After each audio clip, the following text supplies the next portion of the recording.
We're so excited that our website is finally up. Go to the fightwithinpodcast.com. Check out the homepage. You can watch the episode there. You can take a look at some of the merchandise that we have and some of the things that we're offering on the website. You can also check out some old episodes on there if you'd like. Click on the Our Host page. You'll learn a little bit about Ben and I. There's a quick bio on there. It gives you some information of some of the things that we've done and some of the things we want to do. If you check out our catalog, it'll take you to the page where we have some of the new shirt designs. We have shirts, headwear, coffee mugs, all on there for you guys to check out. We're excited to finally have this up. This episode of the Fight Within podcast is presented to you by Meguiar's. For over 115 years, Meguiar's has been carefully creating and producing advanced formulas with cutting-edge chemistry to deliver a show car perfect appearance. Whether you're showing on the fairway, finalizing your car for auction, or simply getting your beloved car ready for a weekend drive, Meguiar's is ready to help with their premium car care products to make every automotive surface look its absolute best. Meguiar's, reflect your passion. Make sure to visit them at meguiars.com. What's up, guys, and welcome to another episode of the Fight With Him podcast. Yeah. On today's show, we're literally just gonna talk. So we're talking about a couple shop. Things, talking about Life. what my wife should do, and selling stuff, and It's pretty funny. freaking jiu-jitsu tournaments, and opening up more coffee shops, and not trying to And drinking coffee right now because I'm so tired. be bored with life. I don't even know. There's a lot. So if you guys don't know, Benjamin just competed in a jiu-jitsu tournament. He did good. I was super pumped for him, and I'd say proud for sure. I was like, that's my boy. That he went out and competed because, it's his story to tell, but you cut 12 pounds in 5 under a days. week, and you'd never done it before. No. And we were just talking about, people normally have this perception of, especially like military personnel, like those dudes are just badass, like they can handle anything. And Yeah. and like, yes, you've been through a lot. You were deployed. You saw a lot of things. Ooh. You went through a lot of things. And just out there, you were like, bro, that was one of the hardest things I've ever had to do. Yeah. Well, it's different. It's always like that saying, it's like comparing apples to oranges. Yeah. You can't compare certain things to certain things, right? So it's different. Like I think what's different too is I'm not very young anymore. I'm not the youngest guy anymore. So it's like, I always used to be like, when people would complain about their age, I'm like, dude, shut up. You're like a few years older than me. Like, that's not even old. Yeah. And I'm not saying that we're old, but unless you're a freak of nature, like some athletes out there, or just individuals out there, and not even athletes, just some freaks of nature, that age doesn't really affect them yet. Yeah. Like, I'm 34. I've put my body through a lot of crap, being, like you said, in the military and going on deployments, and always playing kind of like action combat sports. Like, I've put my body through a lot, and it's one of those things where it's like, well, shoot, I am only 34, but my body's not responding like it used to. So to sum up like the jiu-jitsu experience for me, it's my first one, but I'm already registered for 2 more.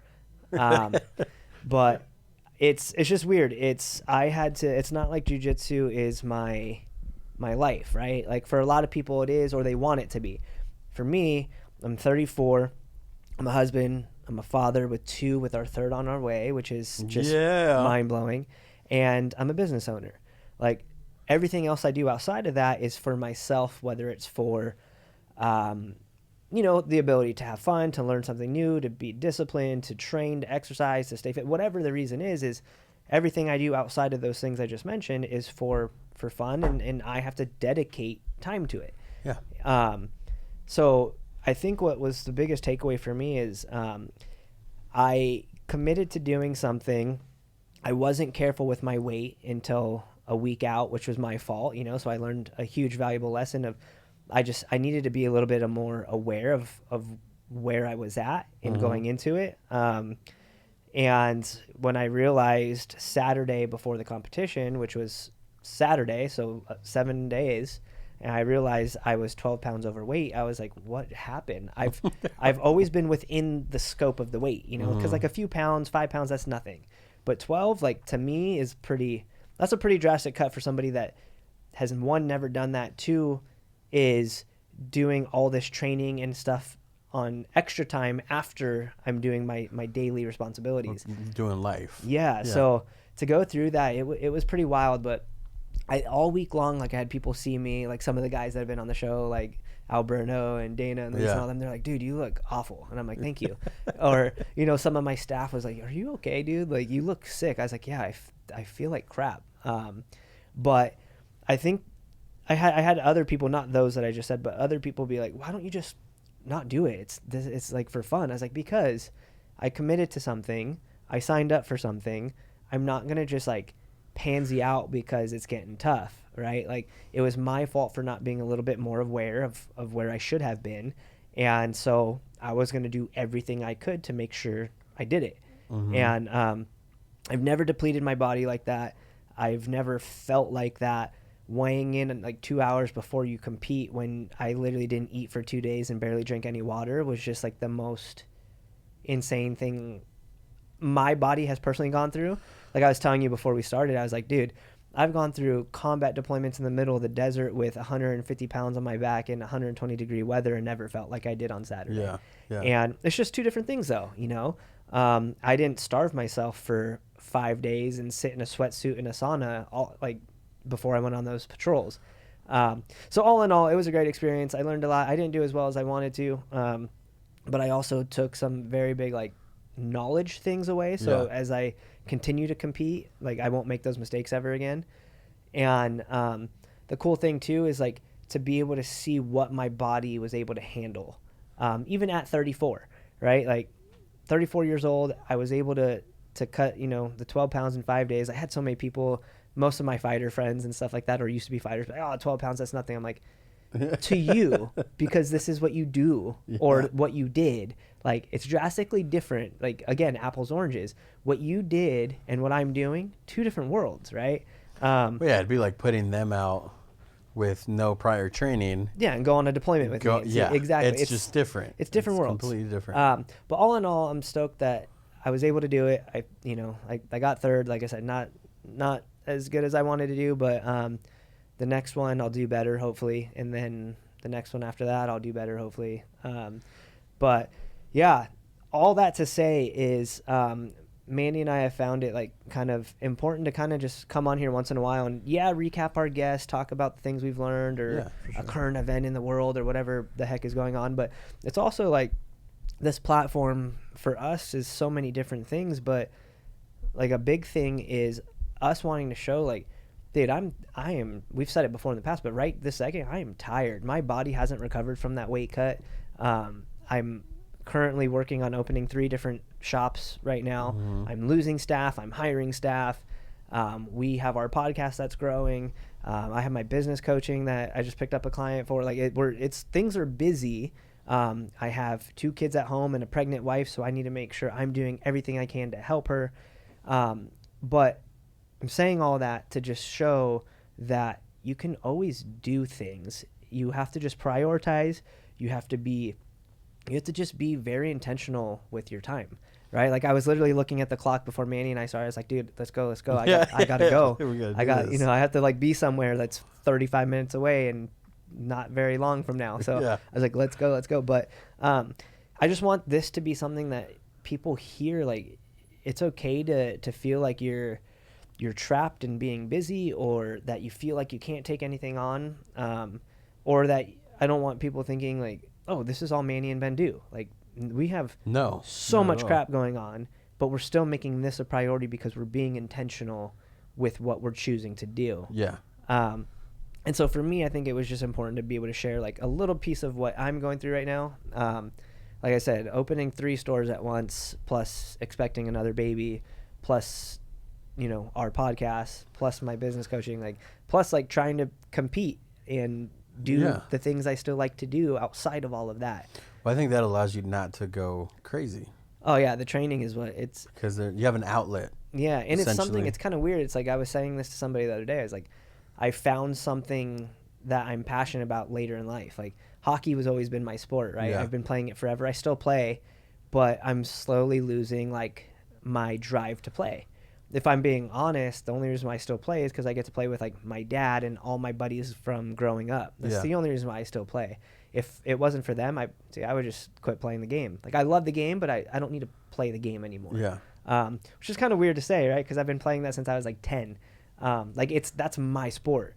But I think again, recognizing it is huge, because it's a lot of people would just keep going. There's a lot of athletes, you know, especially someone like Tom Brady's different, but Retired, with that news, retired, unretired. there's guys that'll come back, or they'll hang on too long, and they're not as effective. Yeah. And a lot of times they don't do it for the money. They say it's for their legacy, but there always has to be a motive as to why you do something. Like Chuck Liddell stayed on for way too long. Like he lost some fights later in his career That he would have never lost. that he shouldn't have lost. And so you just don't want to be that guy. Yeah. Well, and I think too, like I found a new passion. I want to get as good as I can at jiu-jitsu, Yeah. as fast as I can. That way, when it's time for my kids to go, they can be like, "Oh, my dad's like a brown belt. That's so cool." And he's 40 and he's still doing this. So like my priorities and my motives have changed a little bit. For sure. And then on top of that, like I haven't even told you, but like I'm gonna hit up Mario soon. And now that I got my jiu-jitsu one out of the way, I want to do a boxing one. Yeah? Yeah, so I can get back to that. But I just want to keep doing that. I want to compete. I want to do jiu-jitsu competition. I want to go to do a boxing competition. Do jiu-jitsu, go to boxing. Go to jiu-jitsu, go to boxing. Just different passions now. But I think a lot of times too, finding a passion, whether it's later in life or early, doesn't necessarily matter. It's that drive. Also, you can use that in all your other responsibilities in life. All the other things you do, you use that same drive and that same determination in that you use when you don't want to go to the gym because you've had a long day and you're like, I don't want to go to the gym. I don't have to go today. But you know that there's an end goal. You know that there's something that is attainable. Yeah, which is funny too because of everything I do outside of like my training. Yeah. Like I had so many people hitting me up about the jiu-jitsu comp. So it's a pride thing too, right? But it's also fuel the fire. Like having like all those people look out for you or like wish you luck. Like in my head, I was like, oh, dude, I can't freaking show my face here again if I don't do well. You know, like it's funny how that works because I had so many people, you know, like, oh, good luck. So when I was just like dog tired and my body wasn't working, I was like, dude, I can't look like a fool. Yeah. Because then all my staff that was like waiting for all these people, like all those haters just waiting for me to make a mistake. I was like, no, I can't do that. I got to. That's the only like I was telling you, the only reason why I was able to like do as well as I did. I just was like, bro, suck it up and freaking finish. Like I do not care how tired I am. Like suck it up. And that last match was just pure like fuel driven by frustration, me not wanting to look like a jackass to people / just straight willpower. That is all it was because I had like my wife was there and she's never seen me like gassed out like that. And she's seen me compete in, you know, high level like hockey tournaments and stuff like that. She's never seen me like that.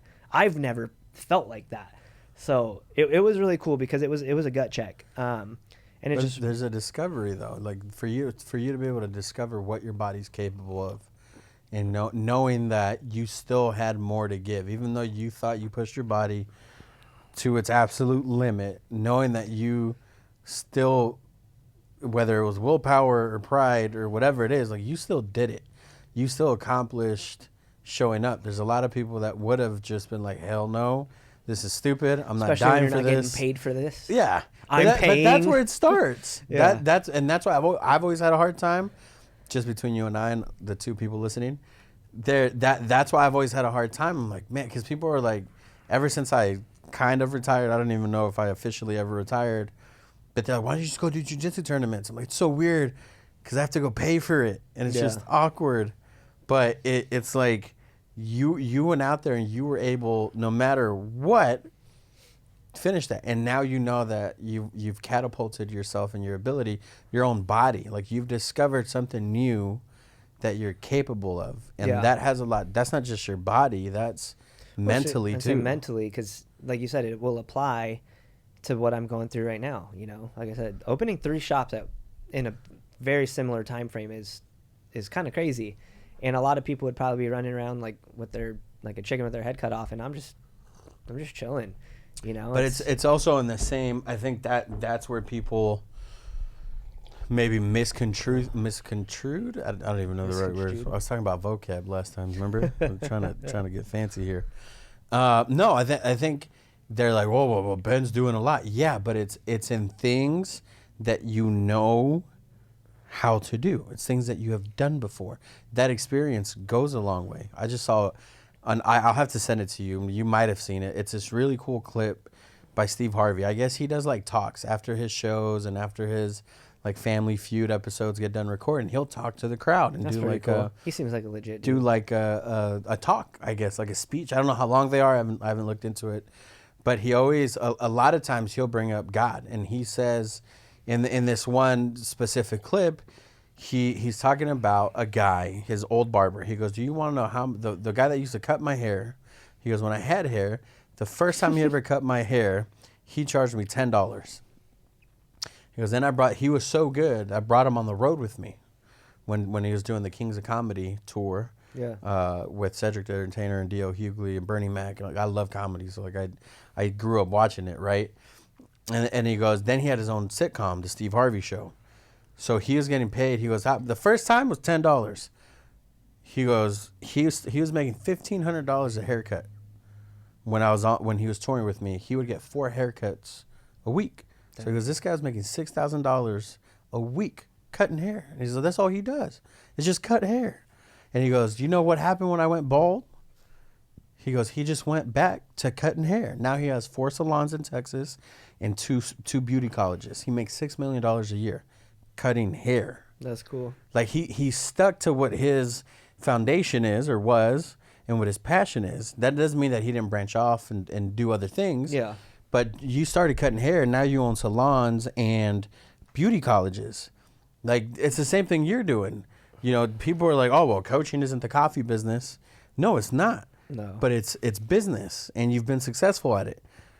So you are now literally certified and professionally certified to come along people and help guide them in their successes. Like you're not doing anything that's out of the realm. No. Like us having a podcast and talking, we're not doing anything that's out of the realm. People talk all the time. Yeah. We talk all the time and we talk about things that we know, you know? And so I think it's kind of cool that our paths are kind of crossing and almost changing. Like I started as a fighter. I met you as a fighter, you're like, and still you're training. a business owner. You know, now we're like the roles are reversed. So I'm trying to get my digital marketing thing going, and you're competing. It's awesome. Yeah, it's really cool. It takes a lot of dang sacrifice too, especially doing it later in life. Nothing against the younger people doing it, but dude, I got a family in businesses, and I'm trying to get out there and do this. You know, it's just a different perspective, but I also think I value it more now than I probably would have when I was younger. Oh yeah, 100%. So it's I believe you're like I'm where I'm supposed to be at this current stage, you know. And it's been enjoyable. But again, like all in all, guys, it's just like we talk about this stuff to not just hear ourselves talk, but it's to like share some part of information of like what whether it's us specifically or a guest. It's all about trying to take something and applying it somewhere else, you know? Like, I wanted to quit this week. I wanted to quit because I was freaking miserable. I was working long days. I was doing double workouts in a day because I had to cut that weight and starving myself and dehydrating myself. Like, on top of being a husband and a father. Like, I didn't want to freaking do that. I wasn't getting paid, you know, like we said. I wanted to quit. But those times where you want to quit, and it's cheesy, it's cliche, it's whatever it is, but those times you want to quit are the times that again, like that's where you make or break something. That's where you grow your own grit. That's where you have determination. That's where you grow your own leveling up experience within your own life, right? Like I could have easily just quit. I might have got made fun of at the gym from some of the guys, but other than that, it wasn't going to happen. Nothing. Yeah. They would have forgot about it in a couple days until the next tournament, right? Yeah, but you would know. I would have never. Yeah, I would have never forgot that I quit because I couldn't hack it. Like it'd be different if I quit because I got hurt or I just physically was feeling like, hey, I can't do this and be, the man to my family that I need to be or to my businesses. That's different. But again, like mentioning this is just to say, like, yeah, I wanted to quit every single day.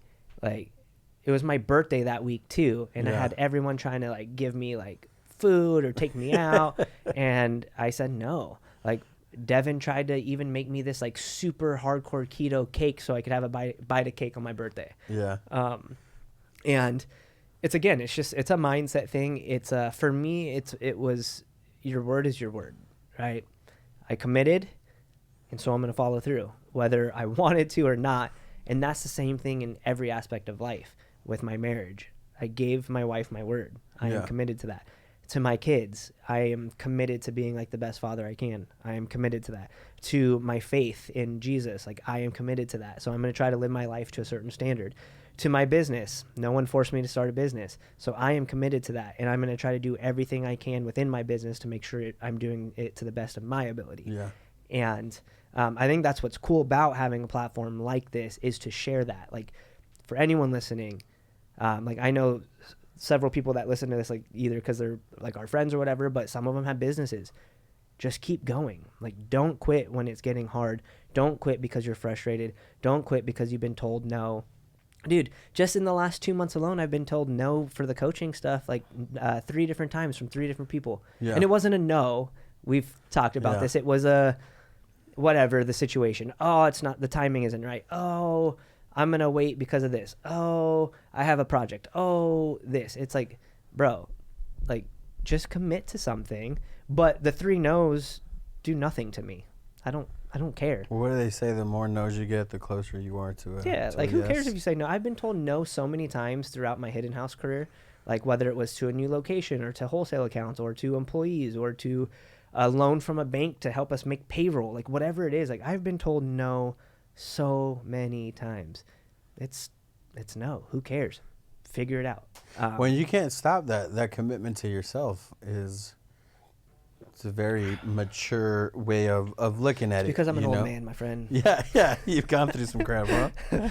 I just think it's cool because we do have, we do have some younger listeners, and I think a lot of them don't know or don't have that commitment to themselves. And if you say you're going to do something, you do it, no matter how long it's going to take you. I was listening to, again, it was Mike Tyson's podcast, but he had Kevin Hart on, and he goes, if Kevin Hart was saying, like, if I start something, I'm going to finish it, no matter the time in between.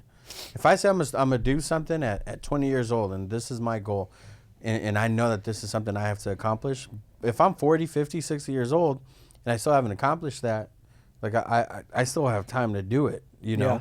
Like, you don't ever stop in that. And then Mike Tyson, again, with one of his many sayings, was like saying, there's never growth without struggle. For and I was sure. like, oh my goodness. That's a good one. That is good. Well, and dude, like, it's so weird. Like, again, like the timing and like for us, like obviously since we're Christian, we believe in God, but like, like God, we always say it's a God thing. Yeah. So yesterday, which I didn't even know our podcast was going to be about this today, which is, again, ironic. Yeah. Jordan, our pastor who was on a few episodes ago, in his message, I'm trying to see if I could find it right now. One of the quotes he said yesterday, diligence has less to do with inspiration as it has to do with perspiration. So he was referring to being finishers. Yeah. Like finishing the task at hand, whether it's like if you're in the ministry, finishing like the task at hand when it comes to like God's work through us, or just being finishers, not being afraid to work hard in our lives, because we live in an age right now where people don't like to work anymore.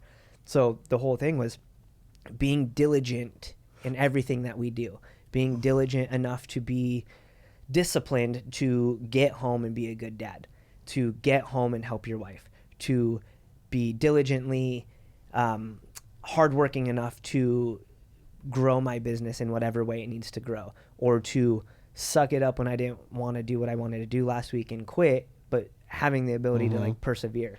So it was just funny that his whole thing yesterday was about being finishers. That's pretty dope. And I looked over at my wife. I was like, I couldn't finish the tournament. Sorry. And she started laughing. I guess I'm not sure. Yeah.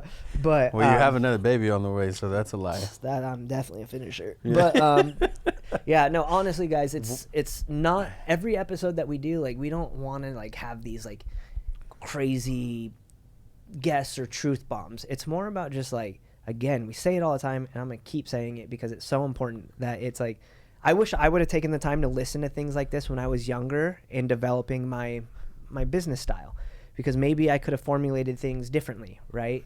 But I always had the mentality of, I don't need that. No one's going to teach me. Huh? Or it's just a Marine and a man, and the fact that, you know, your pride gets in the way. And now at my age now, bro, it's like weird. I don't have pride in the sense of like I don't think that way anymore. Like, I think there's something I can always learn.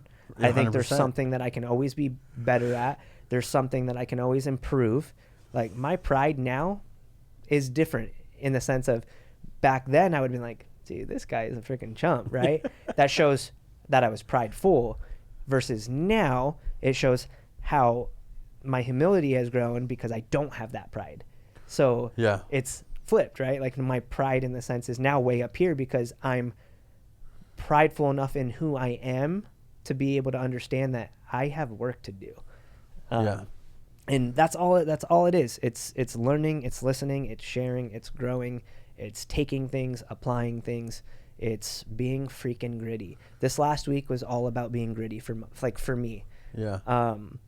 You know, like that's all it is. This week was grit. Things change too, you know. It's like the progression of hockey being your passion and like the thing that you felt you had to play to now, like, oh, I found another passion. Like that's okay. Yeah. I think people get scared of switching passions, if that makes sense. Like, thinking that their whole world or identity is in what they're doing when it's not, you know. And I think discipline plays a huge part too, because I'm not the best at it. And that's what I was going to ask you, is like, how do you go home and know, like, turn it off? Like, I have to be dad, I have to be husband, because I go home and I still got a million things running through my mind. Yeah. And then I go and do them. I'm like, oh, I got to go on the computer. So there's times where obviously I'm like that. Don't get me wrong. But for me, what I've done is I just made the decision to be as present as I can. So when I'm home, I want to be there for my kids. I'm not a brain surgeon. I always tell it to Devin. I'm not a brain surgeon. I'm not, a heart surgeon. Like, what I do in my daily life, I mean, there's emergencies, obviously, don't get me wrong. Yeah. But for the most part, it's not life or death. Like, things can wait. You can be present in the moment. You can be present until your kids go to bed. You can be present to help your wife with dinner, or to make dinner, or to clean the kitchen. It's being disciplined to do that. Because it would be very easy for me to get home and be like, dang, I got so much stuff to finish up. Like, I was just telling you, I have so much stuff to catch up on from the last few days. Yeah. But my wife has work tonight. So I'm going to get home, and instead of, putting my kids in front of the TV and watching them play and, putting a TV show on and me working, I will be disciplined to enjoy dinner with them, to enjoy putting them down for the night, enjoy cleaning my house up after they go to bed. And if I get to it, then I'll do it after they're all to bed, But it's being disciplined in that. And it's a lot harder to do than to not do. But everything in life is a discipline. And it's something that took me a very long time to learn, because like the first several years of our business, all I did was work. Like, I would get home and I would work, or I wouldn't stop thinking about work. I would talk to Devin about work. And I realized that that's not how I want to live, Like, that's not why I'm doing all the things I'm doing, is not to continuously just be engaged in it. And to some people, they'd be like, oh, that's why you're not, going to be the most successful businessman. That's fine, man. Because what I'm doing in my time away with my family is more important to me in this life than anything else. So it's all perspective, right? Like, maybe if I had a harder work ethic, I could be, you know, some bazillionaire. But that's, again, what good is that if I'm not being present in my family's life? But there's a cool I don't know, I don't want to say role. I guess we're both in a pretty cool position to be able to say, like, look, like I'm spending time with my family, you know, because it's like I have one customer, which is really cool. I was telling you about it. It's like, hey man, like slow it down. I'm getting too many phone calls. Yeah. They're all over the place. And I have another customer that's like, hey, when is this getting done? When is this getting done? And I'm like I'm spending time with my family. And so it's cool to be able to be in that position, because I remember, not that I'm like financially independent or like some crazy wealthy guy, but I remember like taking on anything and everything just because I needed to pay the bills. Yeah. And sometimes I get there, even to this day, where I'm like, okay, we did all these extra things. I have to get an extra client. I got to take on a new project or whatever, And so it's cool to be in that position. And again, it's cool to. I think it goes a long way as dudes when you recognize it. Like when you can recognize, like, hey, I'm going to be present. When I'm home, I'm going to be present. Yeah. I have to be the best dad I can be. I got to be the best husband I can be, because a lot of guys don't. And like even talking about opening up the stores, talking about the jiu-jitsu tournament, to be able to articulate that, to like talk about it and talk about how you felt and the things you were going through, that takes a lot. Because I wasn't ever the best. Like how did this go? Oh, it was hard. Like, I don't care if it was hard. Like I want to know like what you went through, what were you thinking, what were you feeling. And I think it's cool now that we have this platform to be able to either verbalize or articulate how the things that we're going through. Whether it's not. And again, I want to reiterate what you said. Like we don't do this to just like boast about ourselves or put ourselves on this like platform and be like, oh, we're the best, we're awesome. We do it so that hopefully someone listening can get something from it. Yeah. And can either be motivated from it or apply some tools that you shared or the guest shares or I share to like their daily lives or to their businesses, and be like, oh wow, like Ben said to try this and it worked. Yeah. The guest so-and-so said they went through this and this is how they got through it. Like that, sure. That's what it's about in my opinion. But we can sit here and talk all day. I know I gotta go. And so I'm trying to help them.